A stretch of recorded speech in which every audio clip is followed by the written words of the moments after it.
Ok, capítulo 2. Bueno, señor Alfredo Mota, para que se haga la oración inicial, tiene el micrófono silenciado.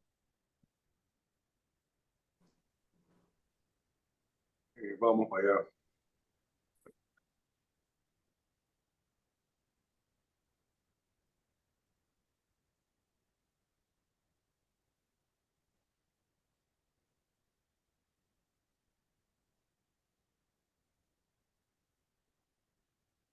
Señor y Padre bueno, en nombre del Padre, del Hijo y del Espíritu Santo. Tú que te regocijas con las vidas vividas con plenitud, concédenos vivir para complacerte y que seamos atrevidos en nuestra fe, que caminemos con confianza, sabiendo que en todas las cosas te manifiestas para el bien de todos. Haz que tu alabanza esté siempre en nuestros labios. Bendice a todos los que están en esta reunión de hoy. Apiádate del mundo con la paz. Amén. Amén. Bueno, vamos a comenzar. Igual después lo pasaremos por YouTube. Ya lo vamos a estar guindando, como les dije la vez pasada, en el mismo canal donde se pasan las misas, apacienta mis ovejas. Así que bueno, estamos en el capítulo 2.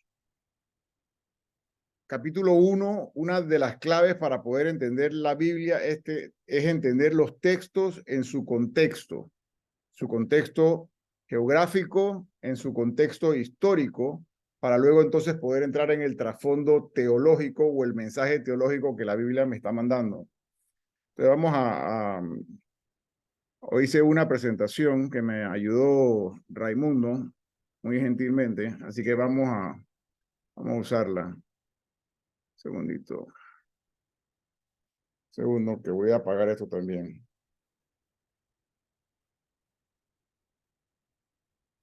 Ahí se ven. Sí, sí se ve. Ok, listo. Bueno, hoy vamos a hablar de un poco de historia y de geografía bíblica, pero vamos a hacer un pequeño repaso de lo que hablamos en la clase pasada. La Biblia podemos abordarla, hay muchas maneras, pero una de las maneras de abordarla, digamos, es diciendo que tiene una dimensión literaria, una dimensión geográfica, una dimensión histórica y una dimensión teológica. ¿Qué quiere decir esto? Dimensión literaria, pues obviamente estamos hablando de un libro. De hecho, la Biblia significa conjunto de libros o una biblioteca que están divididos en dos testamentos. El Antiguo Testamento y el Nuevo Testamento. La palabra testamento viene de una palabra griega que traducida a latina se vuelve femenino, pero masculino, pero significa alianza, es la alianza. Y de igual manera, en el tema literario, tenemos que tener en cuenta los géneros literarios con los que están escritos los textos para poderlos entender. Yo les voy a pasar en el grupo los diferentes géneros literarios que habían en el tiempo de la Biblia, con la que los santos padres interpretaron, sobre todo la Biblia de los 70, que es la Biblia escrita en griego que hablamos la semana pasada. Géneros literarios como poesía, como epopeya, como historia novelada, como ficción, etcétera, etcétera, etcétera. Hoy vamos a hablar entonces, para poder ubicar los textos dentro de su contexto geográfico e histórico, tenemos que saber un poco de la geografía y de la historia bíblica para entonces ya poder entrar finalmente en su dimensión teológica y así no estar saliéndonos de lo que el biblista quiso decir en un momento determinado, en un lugar determinado y en un género literario determinado. Como dijimos la semana pasada, la clasificación de los libros en la Biblia judía o la Tanakh es la ley o la Torá, los profetas o Nevín y el resto de los escritos ellos lo meten en una sola categoría que se llama los Ketubim. La Torá es la T, la N y la K.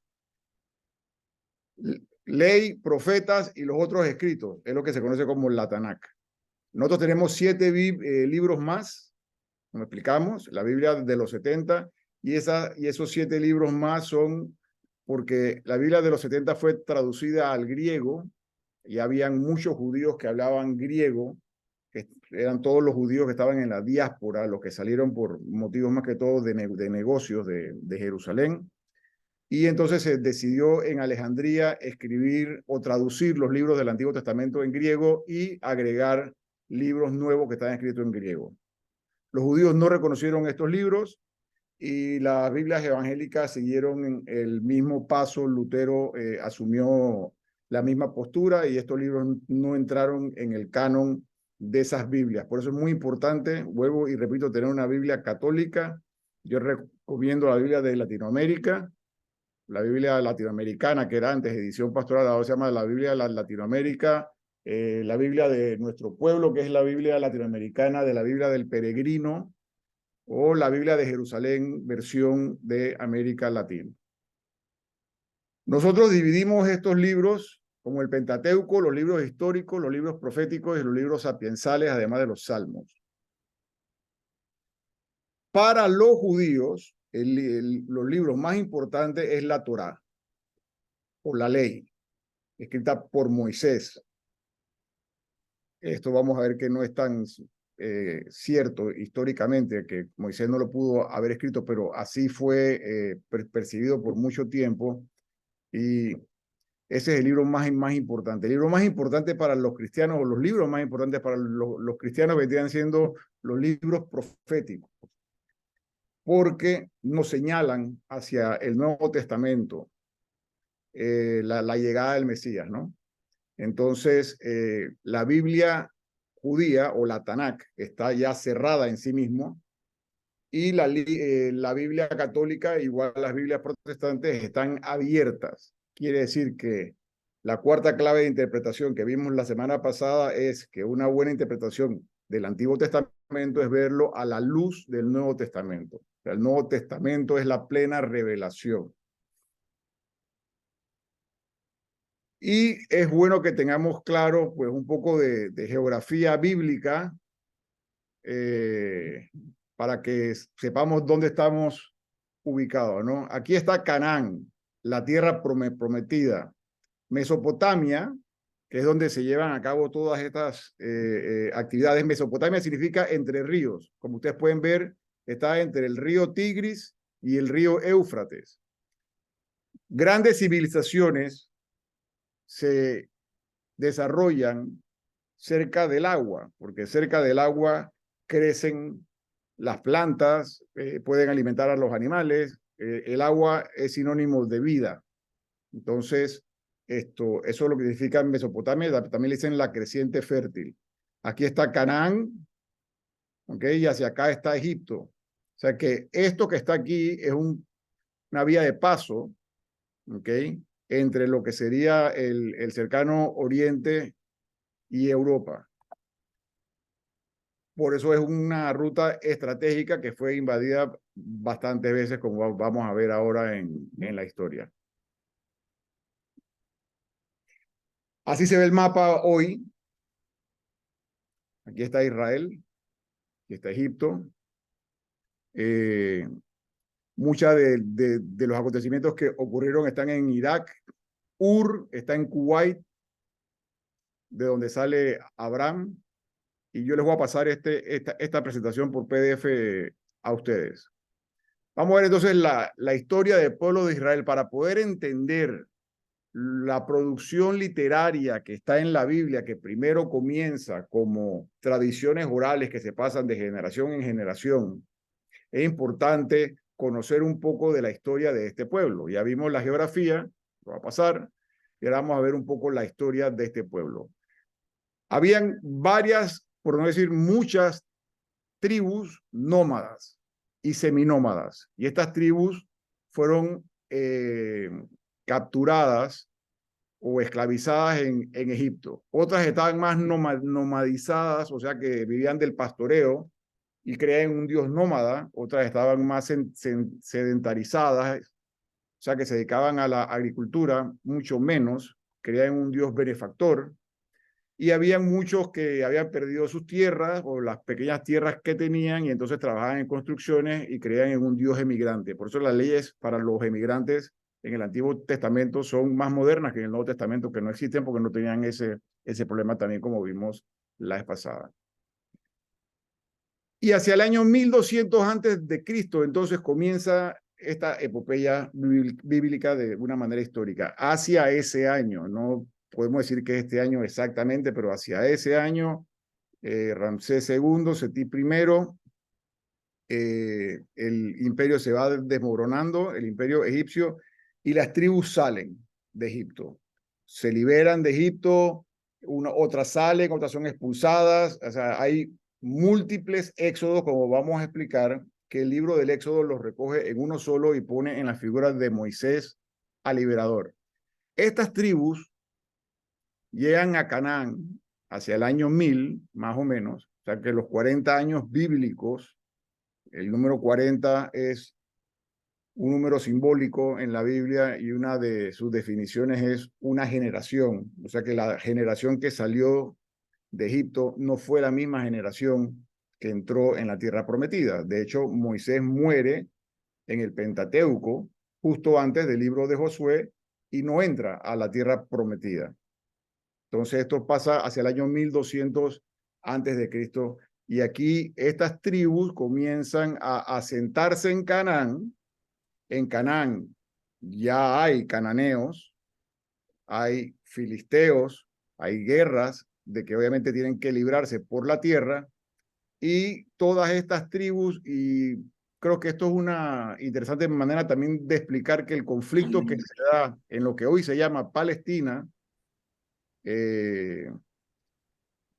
comenzó a llamarse Palestina hacia el año 1135, después de la Segunda Guerra Judía, viene desde hace muchos años, ¿ok? Tanto judíos como nosotros que descendemos de los judíos, como árabes, vienen de las mismas tribus que estaban dando vueltas en esa época alrededor de la Mesopotamia. Entonces tenemos 4 etapas que se destacan importantes en el desarrollo del pueblo de Israel. Primero es la monarquía, que va más o menos del año 1000 hacia el año 700 antes de Cristo. O sea, el pueblo o estas tribus llegan, las tribus que se liberan en el 1200 antes de Cristo llegan a Canaán, se instalan ahí y este era un hecho que hubiese pasado totalmente desapercibido si no hubiesen visto la acción de un solo Dios liberador. Esto era revolucionario en esa época porque todas las grandes potencias mesopotámicas eran politeístas. De hecho, entre más dioses tenían, era mejor. Así que para un pueblo insignificante no querer copiarse de las grandes potencias y haber reconocido a un solo Dios, que es el Dios liberador, tuvo que haber habido una irrupción de Dios en la historia en ese momento. Una vez que se establecen en Canaán, las tribus comienzan a organizarse en torno a un periodo que se llama como el periodo de los jueces. Este periodo es caótico.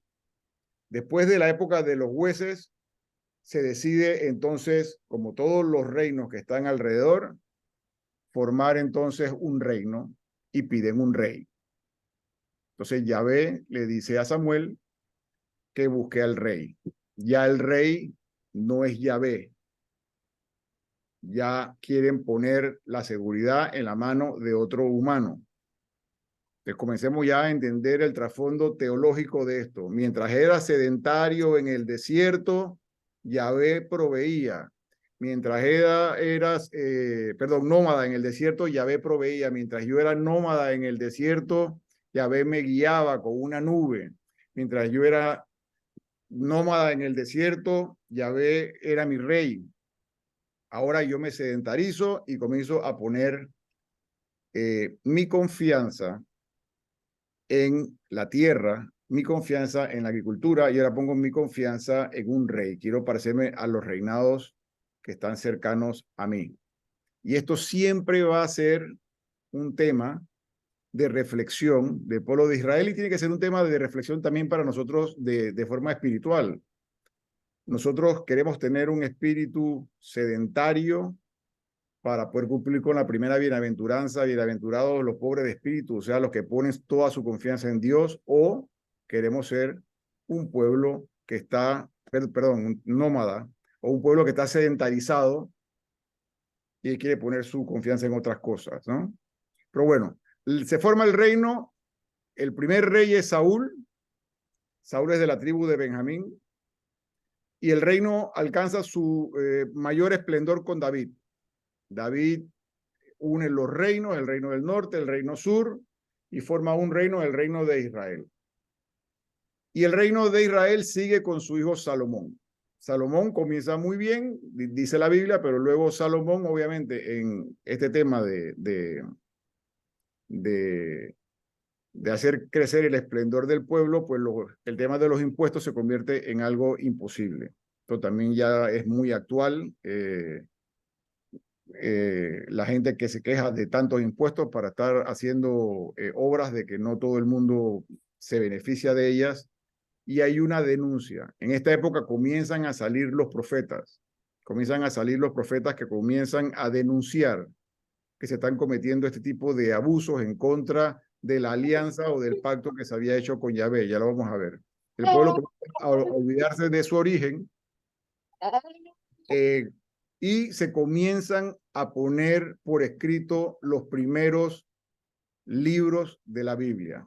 La cultura yavista nace en esta época. No quiere decir que no existiesen las tradiciones. Las tradiciones ya existían y se pasaban oralmente de generación en generación.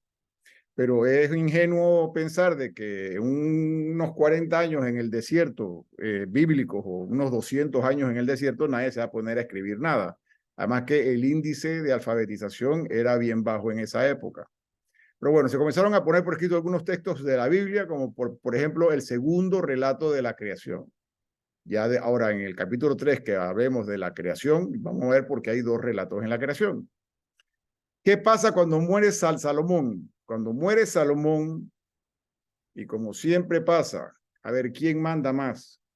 ¿Quién quiere ser Dios? El hijo de Salomón, Roboán, que le dijeron que bajaran los impuestos, y dijo que no solamente no los iba a bajar, sino que los iba a poner peor. Comienza una trifulca entre el reino norte y el reino sur, e Israel se separa. El reino sur queda con dos de los hijos con dos de las tribus, con la tribu de Benjamín y con la tribu de Judá, y se queda con el templo que construyó Salomón. El reino norte, que se llamará Israel, aunque teológicamente todo se llama Israel, pero geográficamente el reino norte se llama Israel, el reino sur se llama Judá. El reino norte tiene varias capitales hasta que finalmente se establece en Samaria. Estos serían, digamos, un pantallazo de los primeros años de lo que sería la monarquía. Ya. El reino del norte no sigue la dinastía de David. En el reino del norte predican profetas Elías, Amós, Oseas. Entonces, cuando nosotros leemos a estos profetas, a Elías, a Amós o a Oseas, tenemos que ubicarnos que están predicando desde una historia específica en un momento específico, que están predicando desde el reino norte con las realidades que hay en el reino norte en ese momento. Surge la tradición eloísta, eso lo vamos a ver en el tema del sacrificio de Isaac, y surge la tradición deuteronomista, que después emigran al sur porque en el 721 son invadidos por los asirios y el reino norte desaparece. Se mezclan y mezclan sus religiones, y por eso ustedes van a ver más adelante que no son bienvenidos cuando viene la época de la reconstrucción del templo, todos los que vienen del reino norte y todos los cuentos de Samaria y por qué esa mala relación con los samaritanos. El reino sur sí sigue la dinastía de David, ahí predica, por ejemplo, el primer Isaías y Miqueas, y digo el primer Isaías porque en el libro de Isaías se distingue claramente que hay tres Isaías, el Isaías original y dos discípulos de él. Entonces, cuando leemos, por ejemplo, a Isaías y a Miqueas, lo ubicamos en el reino del sur, surge la tradición yavista, como hablamos hace un momento, y ellos dicen que el reino norte fue invadido por los asirios por su impureza cultural, pero ellos son invadidos a su vez por los babilonios hacia el año 587 a.C. con Nabucodonosor. Nabucodonosor es el mismo de los jardines colgantes. Entonces, van al exilio y comienza un momento de crisis, una gran crisis en el pueblo, el destierro en Babilonia. Este destierro en Babilonia, este exilio de Babilonia, que dura del año 700 hasta el 550 a.C., Jeremías profetizó en contra de aliarse contra los egipcios para realizar esta guerra contra Babilonia. A Jeremías debemos situarlo en ese momento específico, y por eso, como tienen una Biblia católica y van introduciendo a los profetas, los van situando dónde estaba predicando ese profeta, en qué tiempo específico, para no sacarlo de su contexto. Y el pueblo pierde las tres cosas que le daban identidad a cualquier cultura oriental en ese momento: la tierra, el templo y el rey. Y vuelven, gracias a que surge también la tradición sacerdotal, vuelven a comenzar a releer su pasado para aprender que cuando tienen su confianza puesta en Dios, todo sale bien. Cuando tienen su confianza puesta en otras cosas, como en los egipcios, para pelear contra los babilonios, las cosas salen mal.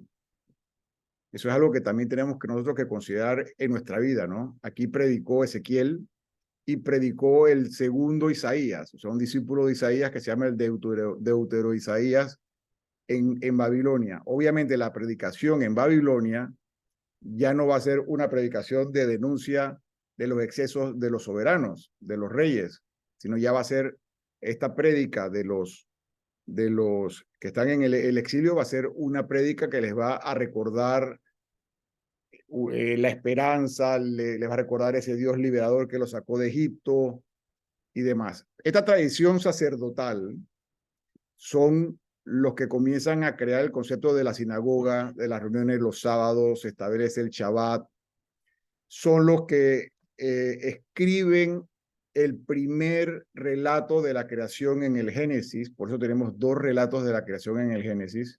Y cuando estudiemos el próximo capítulo, en el primer relato de la creación en el Génesis, veremos cómo el sacerdote dice: mira, tú no necesitas templo porque el templo es la creación. Tú no necesitas rey porque el rey es Yahvé. Yahvé es el que lo crea todo.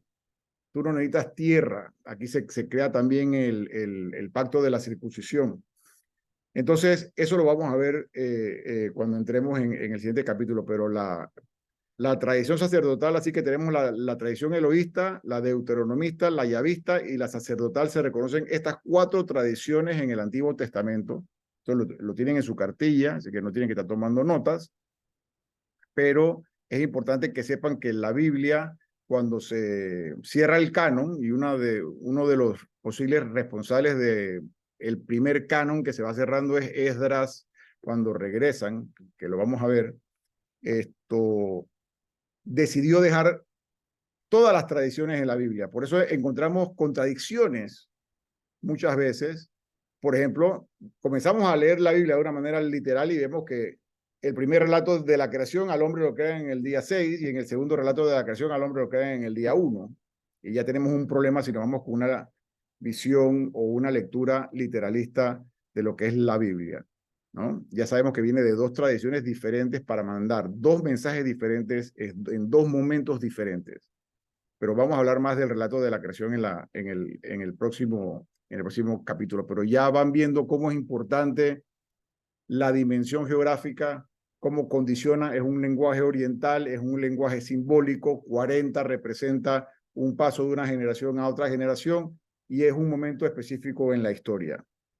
Solo así podemos entonces entrar en la dimensión teológica.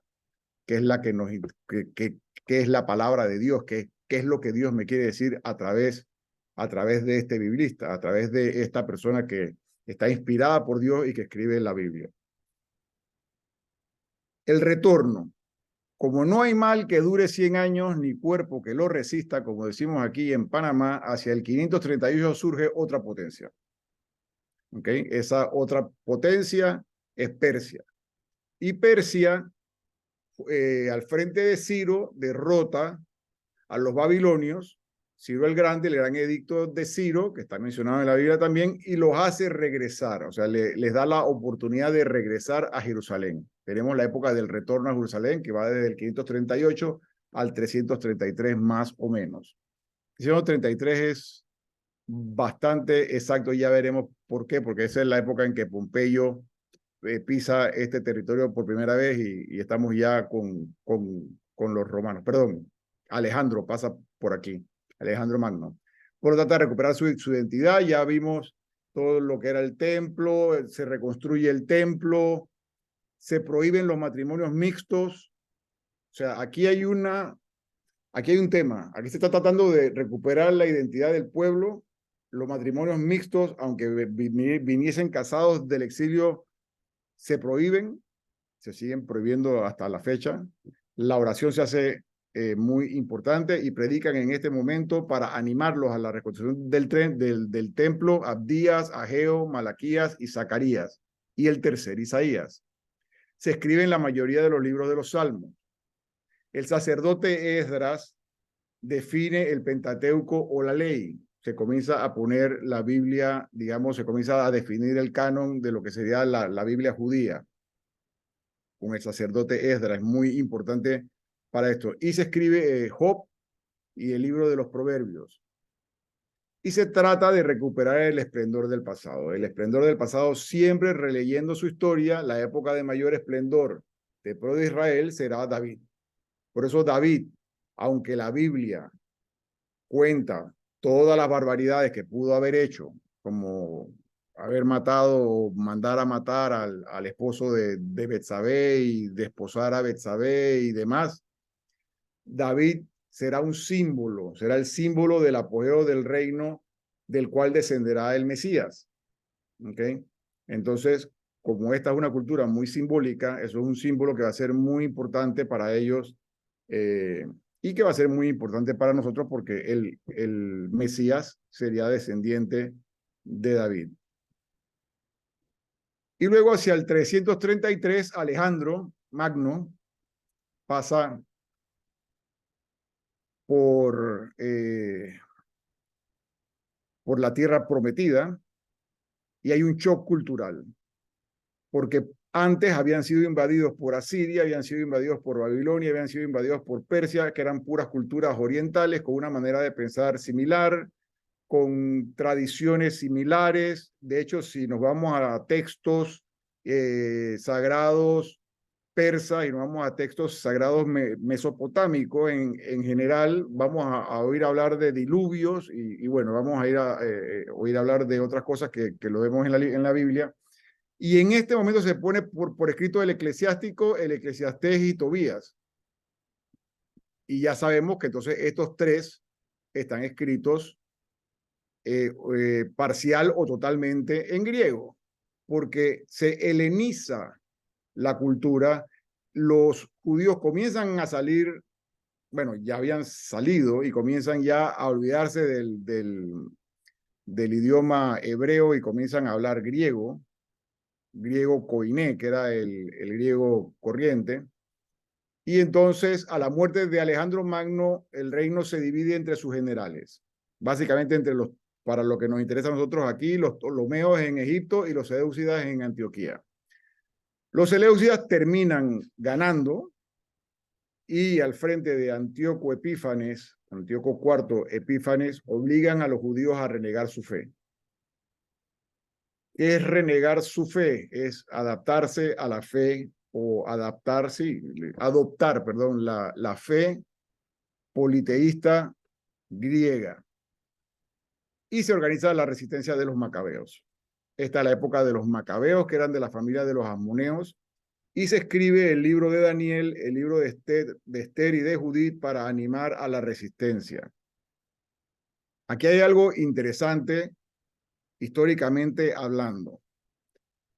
Aunque fue muy bienvenida por el pueblo, la revuelta de los macabeos y su eventual triunfo sobre las tropas seleucidas, no es menos cierto que cuando se termina este triunfo, los que están en el templo, los sacerdotes de la tribu de Leví, no reconocen a los macabeos como los verdaderos reyes porque los macabeos no son descendientes de la tribu de Judá.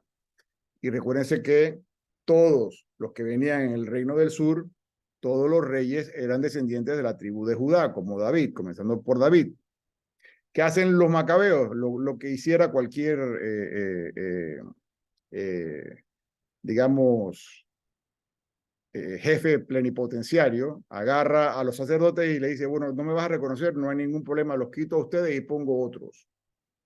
De ahí entonces salen los saduceos. Por eso es que en la época de Jesús tenemos saduceos en el templo que no creen en la resurrección y hay un gran odio entre los fariseos y los saduceos. Los fariseos y los saduceos que aunque en el Nuevo Testamento muchas veces los tratamos de poner en el mismo esquema, no se podían ni ver. Los saduceos fueron impuestos por los macabeos para que los reconocieran como reyes. Y la teoría más aceptada es que los de la tribu de Leví que estaban encargados, digamos, del templo, serían los esenios que se establecerían después en Qumran. ¿Ok? Y hacia el año 63 se escribe el último libro del Antiguo Testamento. Pompeyo pone su pie en la tierra prometida y Roma no lo quitará más hasta mucho más tarde en la historia, y aquí es donde predica Jesús de Nazaret. No sé si hasta ahora hay alguna pregunta. Voy a quitar alguna pregunta. Todos están silenciados. No, Jorge Luis, va muy bien. Jorge Luis, estamos hablando de la parte de Judá, ¿no? Todo esto, lo que has referido es Judá, porque creo que Israel medio que se pierde, ¿no?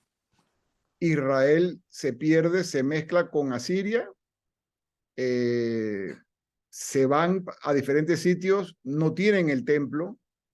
Y si tú te acuerdas en el episodio de la samaritana, ella le pregunta que en qué templo adorarán al Mesías o a Dios, que si en Jerusalén o si en Samaria, y él dice que ni en uno ni en otro, ¿no? Entonces sí, se pierde la religiosidad, adoptan muchos de la cultura siria en el Reino del Norte. ¿Alguna otra pregunta? Jorge, los macabeos fueron los primeros que hablaron de la resurrección, ¿sí? Incluso ayer fue el Día de los Santos Macabeos, ¿sí? Sí, los macabeos se utiliza como uno de los textos para explicar el tema de la resurrección, correcto. Entonces ellos originaron los saduceos. Ellos originaron a los saduceos, pero no por el tema de que no creían o que creían o no creían en la resurrección, sino por el tema que eran los que los iban a ellos a untar como reyes. Ok. ¿Okay? Dale. Y, o sea, la importancia también de los macabeos cuanto a otros aspectos de nuestra fe, ¿no? Como, por ejemplo, la oración de para los difuntos, ¿no? No Claro, sé si es importante. para la Biblia cristiana, o digamos, para la Biblia de los 70, que es la Biblia griega, que se traduce en Alejandría, se escriben 4 libros de los macabeos originalmente. Pero esos libros de los macabeos no entran en el canon judío porque están escritos en griego. Creo que uno estaba escrito originalmente en hebreo, pero los 4 estaban traducidos al griego. Pero los fariseos, que fueron los que tomaron el poder después de la destrucción del templo en el 70 y que no podían ver a los macabeos, no querían que esos libros estuvieran ahí. Y la razón que asumieron era, o la que adujeron era que estaban los libros escritos en griego originalmente. O sea, ninguno de esos libros entra. No fue hasta el Concilio de Trento que ya en vez de 4 libros de los macabeos, pues decidimos nosotros los católicos meter 2. Pero para la iglesia primitiva esos 2 eran bien importantes por lo que tú mencionas. El tema de la resurrección era muy importante porque de lo contrario, ¿para qué Judas Macabeo oraría por los difuntos? Fuera algo Sí. de que no tuviera lógica. Juan Antonio. Sí. Juan Antonio levantó la mano. Dígame.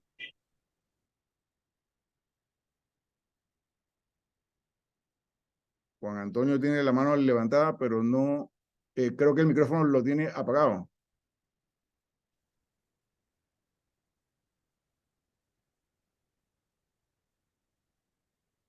Bueno, ¿alguien más tiene alguna pregunta? Juan Antonio Ramírez, usted tiene la mano levantada, pero el micrófono apagado. No sé si tiene alguna pregunta.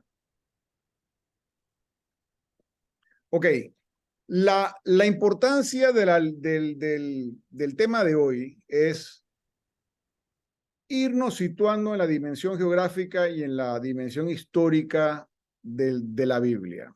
Vamos a leer el Salmo 126. ¿Quién tiene el Salmo 126? Y que me lea el Salmo 126. Mientras tanto, otro vaya buscando el 137.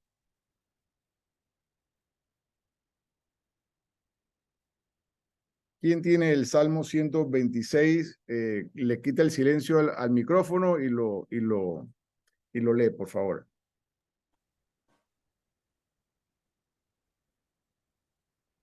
Cuando el Señor hizo volver a los cautivos de Sión, nos parecía estar soñando. Nuestra boca se llenaba de risa y nuestra lengua de gritos de alegría. Entonces, entre los paganos se decía, qué grandes cosas no ha hecho el Señor por ellos.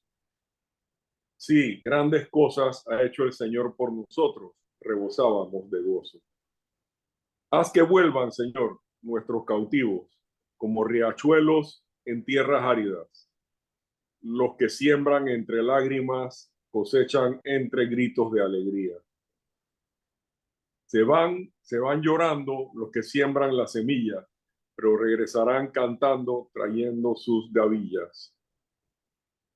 Ok, este salmo, y digamos que el libro de los Salmos es un resumen del Antiguo Testamento. ¿En qué periodo fue escrito?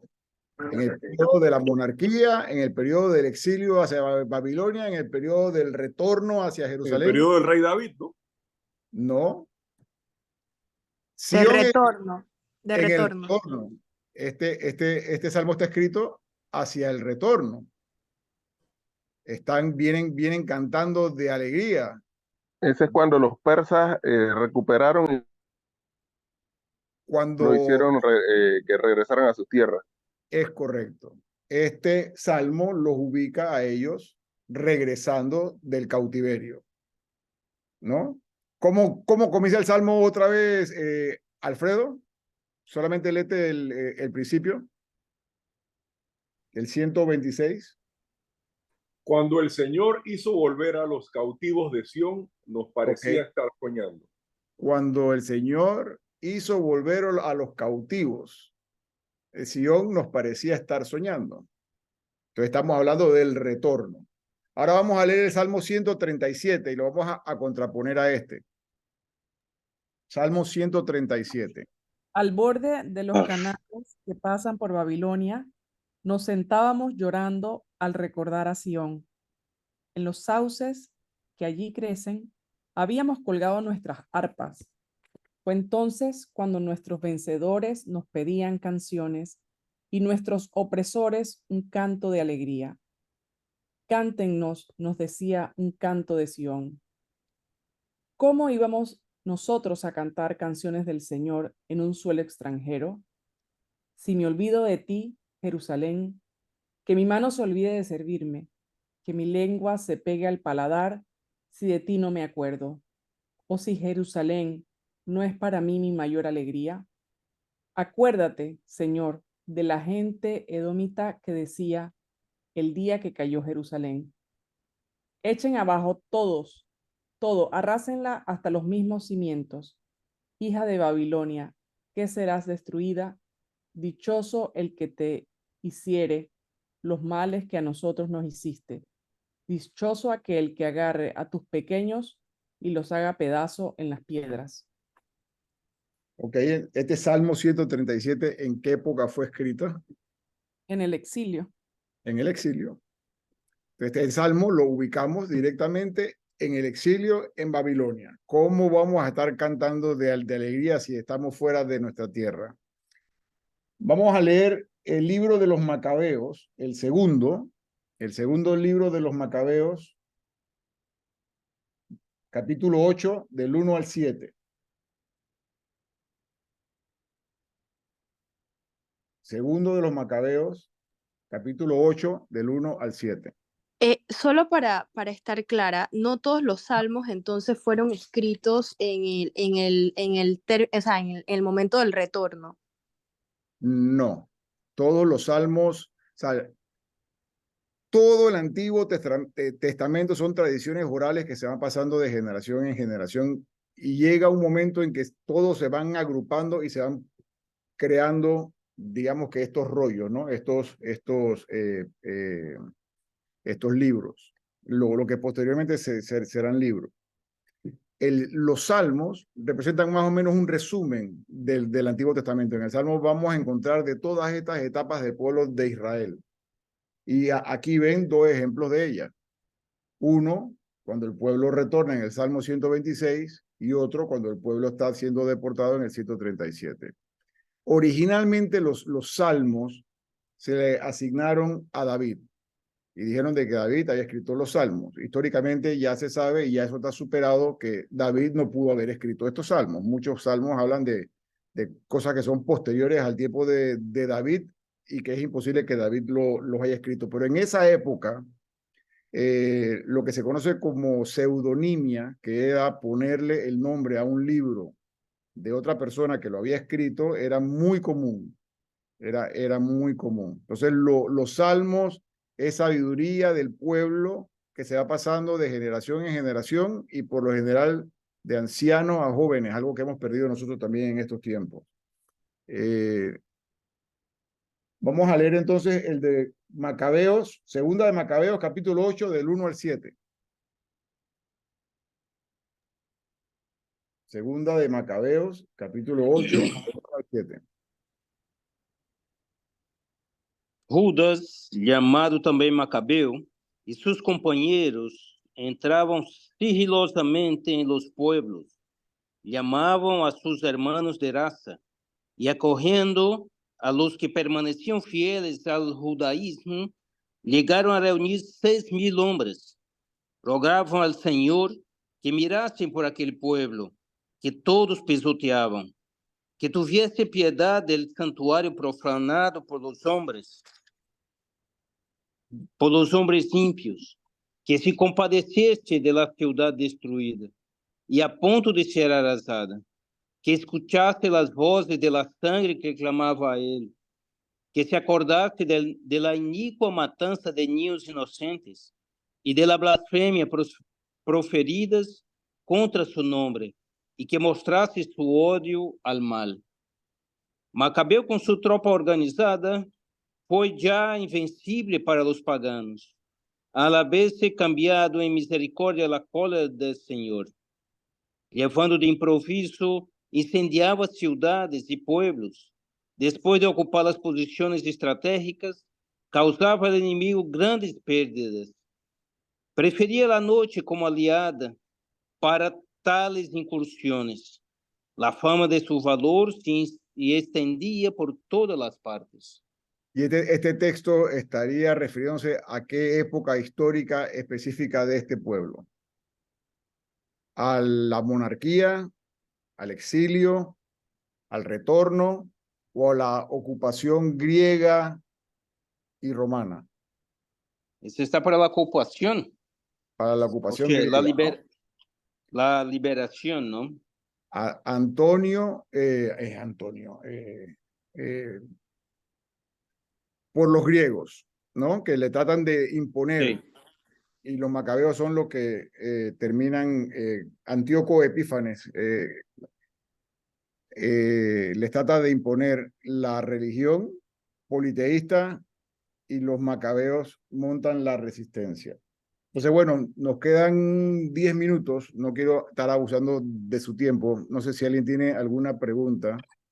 No, aí Juan Ramírez hizo un comentario interesante quanto la cuestión de la oración para los difuntos, que la existencia a partir de los libros de los macabeos, la iglesia instituye el tema del purgatorio, ¿no? O sea, Claro, que es un tema que muchas veces, o sea, se torna controversial para mucha gente. uno de los elementos que se utiliza en el siglo II para definir los libros que van quedando más o menos en el canon de la Biblia que conoceremos nosotros, será el uso que se le da a los libros de forma litúrgica, o sea, a los libros, que el uso que se le da a los libros, si se les da uso, dentro de las misas que se celebraban en la época. Y obviamente esto es uno de los textos a los cuales los cristianos recurrieron mucho para hablar del tema de la resurrección, para hablar del tema del purgatorio. Entonces, es un texto muy importante, de muy buena observación. Henry, ok. Tiene el micrófono silenciado. Espérate, yo no sé si es que...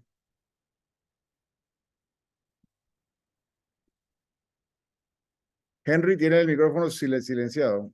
Bueno, mientras tanto, ¿alguien más tiene alguna otra pregunta?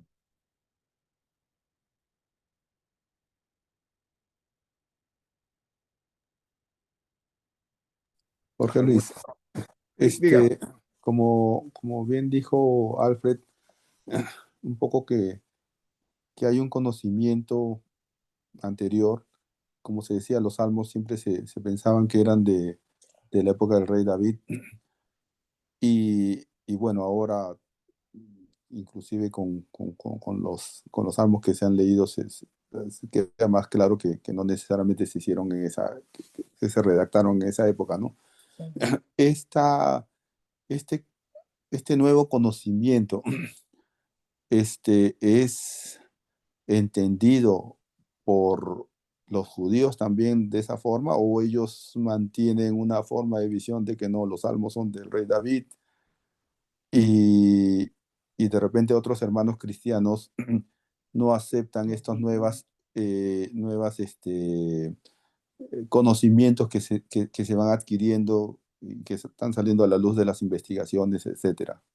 Sí, muy buena pregunta, y es algo superado por todas las iglesias formalizadas, incluyendo a los judíos. Otra cosa de que está superado también era que se creía que el Pentateuco había sido, o siempre se dijo que el Pentateuco había sido escrito por Moisés. Ya sabemos, tanto los judíos, creo que un rabino que se llamaba Jeremías, no recuerdo bien el autor de ese libro, es imposible porque vemos que él habla de su muerte, ¿ok? Hay contradicciones. Entonces, ¿cómo es posible de que Dios me guía con una nube en un capítulo y justo después no, ya no Dios es el que me guía, sino mi suegro, ¿no? Entonces, esto sí, está superado, pero nuevamente, esto no es un tema para tratar de engañar a la audiencia, sino esto es una forma literaria que se utilizaba muchísimo en esta época y que se conoce con el nombre de pseudonimia, que era ponerle el nombre a alguien Aquí hay alguien que, no sé, que le ponías el nombre de un libro a nombre de alguien importante para darle importancia al libro, ¿no? Pero sí, está reconocido por los judíos y está reconocido por las iglesias protestantes que tienen algún tipo de estructura. Estamos hablando de los hermanos presbiterianos, luteranos, calvinistas, etcétera. Ya en el tema de las sectas evangélicas no sé, porque son tantas que y cada uno tiene su forma de interpretar que no podría contestar por ellas. ¿Alguna otra pregunta?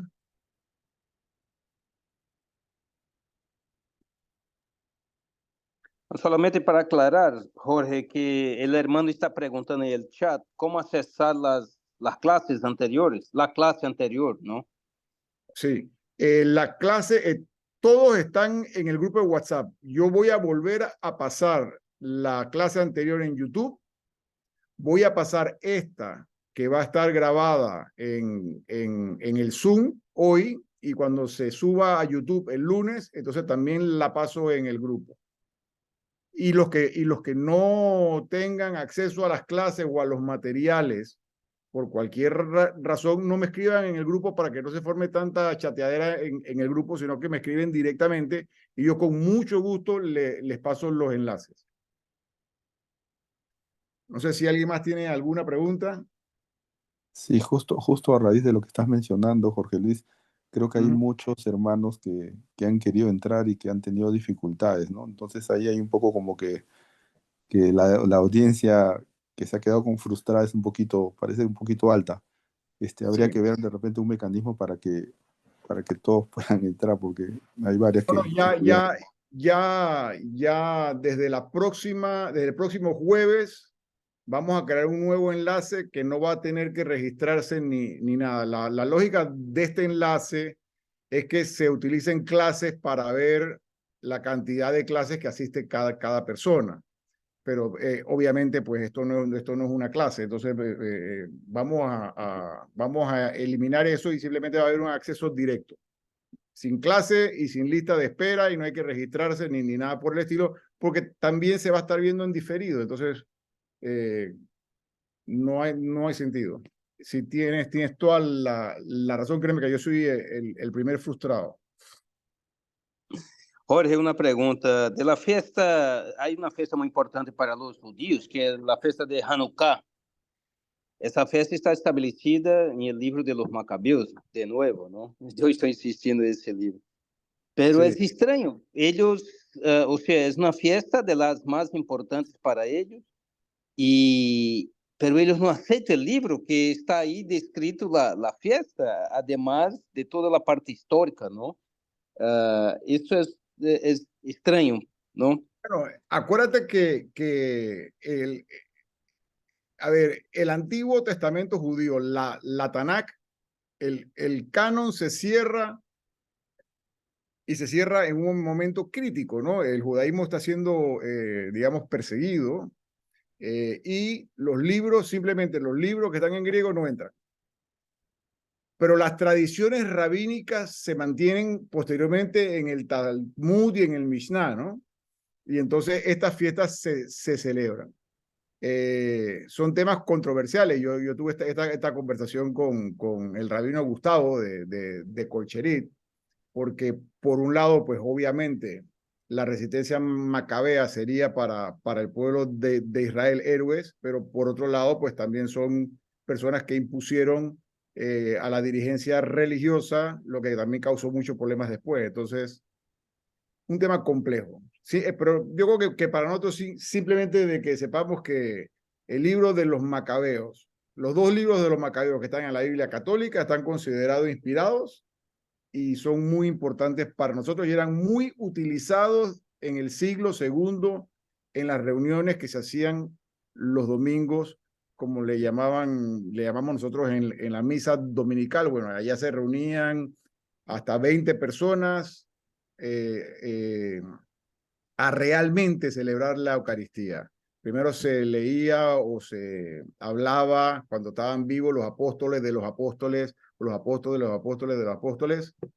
Leían y explicaban la palabra, en lo que ahora llamamos la liturgia de la palabra, y después se fraccionaba el pan, pero realmente era pura gente que se conocía y se conversaba y se comía, era una comida entre amigos, ¿no?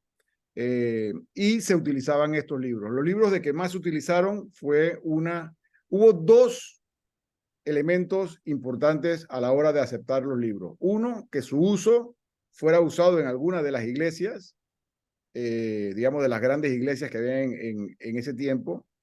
Y dos, que de alguna manera lo pudiesen haber conectado con algún apóstol. Entonces, esos fueron los dos elementos que se utilizaron en el siglo II. Pero, irónicamente, los libros no se terminan de definir, aunque están bastante definidos hacia finales del siglo II, no se terminan de definir hasta Trento, 1700 y pico. ¿Ok? Como una respuesta a la reforma protestante. Pero bueno, ya eso tiene que ver con otra cosa. ¿Alguna otra pregunta? Jorge Luis, Dígame. sí, en algún momento recuerdo haber escuchado que, claro, nosotros tenemos una formación, digamos, a través del Génesis de Abraham, que su hijo fue Isaac y que su hijo fue Jacob, y bueno, y después sus 12 hijos, ¿no? Pero en algún momento recuerdo haber escuchado que en realidad esa cronología o esa descendencia, así como está narrada en el Génesis, no fue necesariamente así, sino era una serie de tribus, llamemos la tribu de Abraham, la tribu de Isaac, la tribu de Jacob. Es más, hasta hay una tribu de Israel, nos comentaron. Eso en algún momento lo vamos a ver también en este curso, o eso. Cuando hablemos de los patriarcas, vamos a tocar ese tema. Lo único que les puedo decir al respecto es lo siguiente. Los primeros recuerdos históricos de estas tribus son cuando fueron liberadas de Egipto. Quiere decir que la historia en el sentido en que lo conocemos hoy en día de Israel comienza en el Éxodo. Ya luego ellos quieren, como todos los pueblos y como todos nosotros, leer hacia atrás y releer lo digo en el término moderno de la palabra. En ese momento estaban pasándose las generaciones de forma oral. Mirar hacia atrás para ver de dónde venían, pues ya es otra cosa, ¿no? Ahí lo vamos a ver en la creación, lo vamos a ver en el tema de los patriarcas, que sería pues todo lo que es el libro del Génesis. Pero históricamente hablando, el pueblo de Israel se asienta hacia el año 1000 antes de Cristo en Canaán y sale de Egipto en el 1200 más o menos. O sea que históricamente las referencias históricas que tienen estas tribus que se asientan son en el año 1200 antes de Cristo. Los patriarcas son mucho más hacia atrás. Entonces, esa es la respuesta que yo lo dejaría ahí. Pero esto es importante también para poder entender el conflicto actual, ¿no? El conflicto actual de Israel con los palestinos, ¿no? Aquí vemos, por ejemplo, que Palestina, nos pone en la cartilla, en el capítulo 2, significa país de los filisteos. Para la época de Jesús, esto no se llamaba Palestina. Se le puso Palestina hacia el año 135, después de la guerra judía del año 135, donde ya los romanos se terminaron de aburrir y los botaron de Tierra Santa. Y los judíos no regresarán a Tierra Santa hasta después de la Segunda Guerra Mundial. ¿Y por qué se le pone el nombre de Palestina por parte de los romanos? Porque el emperador, que ahora mismo no recuerdo el nombre, le pregunta a sus asesores, ¿cuál es el pueblo que más fastidia a este pueblo de Israel? Y le contestan, bueno, el pueblo con el que más han luchado y que más lo fastidia son los filisteos. Y eso es lo que significa Palestina. Palestina significa el país de los filisteos. Y por eso se lo pusieron. Irónicamente hablando, ese nombre que se puso con ese tipo de odio y de guerra sigue significando lo mismo hoy en día. No estamos hablando de tribus que tienen costumbres similares, comidas similares, los que han estado en Tierra Santa lo han podido ver, y que eso es un tema más político que religioso. O sea que es un tema bastante actual. ¿Alguien más?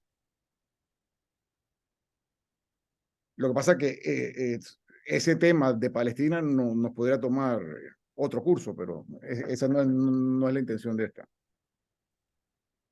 Gracias, Entonces, Jorge Luis. ok. Bueno, no sé si alguien tiene algo más. Si no, vamos cerrando por hoy.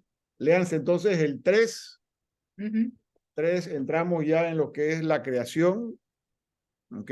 Y vemos entonces el capítulo 1 de la Biblia. Muchas gracias y vamos a ir poco a poco. Acuérdense que esto no es un ascensor, estos son escaleras. Paso a paso, escalón por escalón. Gracias a todos y que Dios los bendiga y que Dios bendiga a este país también y que todo pare. Tanto necesitamos. Gracias, hermano. Gracias, Amén, Jorge Luis. muchas gracias.